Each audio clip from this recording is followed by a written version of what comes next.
Hi, my name's Tiffany Austin, and I'd like to talk to you about Adopt a Doll and explain basically where it came from, what it is. Hopefully, it will connect with people that might be a little bit like-minded, even if it's just a handful of people that jump on board. I think it will help and change, not change the lives by any means, but help some children going through a tough time, just make that tough time a little bit easier. That's really what we're trying to do here. So basically, this whole Adopt a Doll concept started from me just really wanting to teach my daughters a lesson. I mean, I'm a teacher, so there's going to be lessons in our house, that's for sure.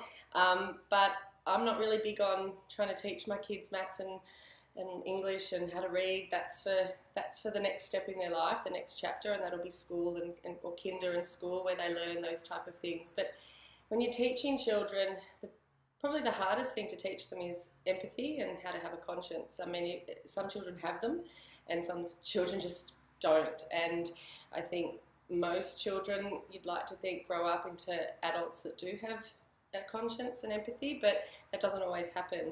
And I think in the first years of our child's life, it is our responsibility to teach them those lessons. So it really came from that initially, and I wanted to get my children to donate their toys to someone that was less fortunate. And less fortunate not necessarily meaning money and the area that they live in or the situation that they live in, but more just maybe going through a tough time emotionally. And dolls and toys can often be used in counselling sessions to help children talk, because as you would have known, if you've got children, they talk to their dolls, they have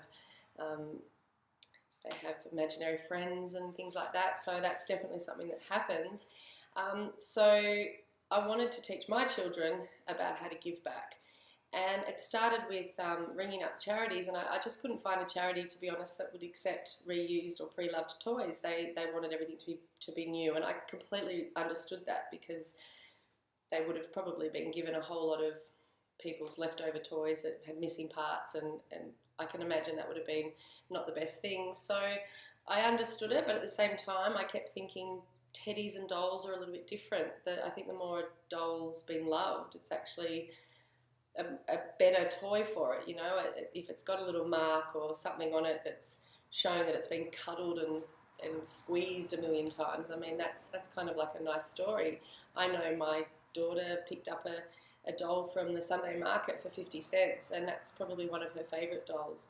So I think that it doesn't necessarily have to be a brand new doll.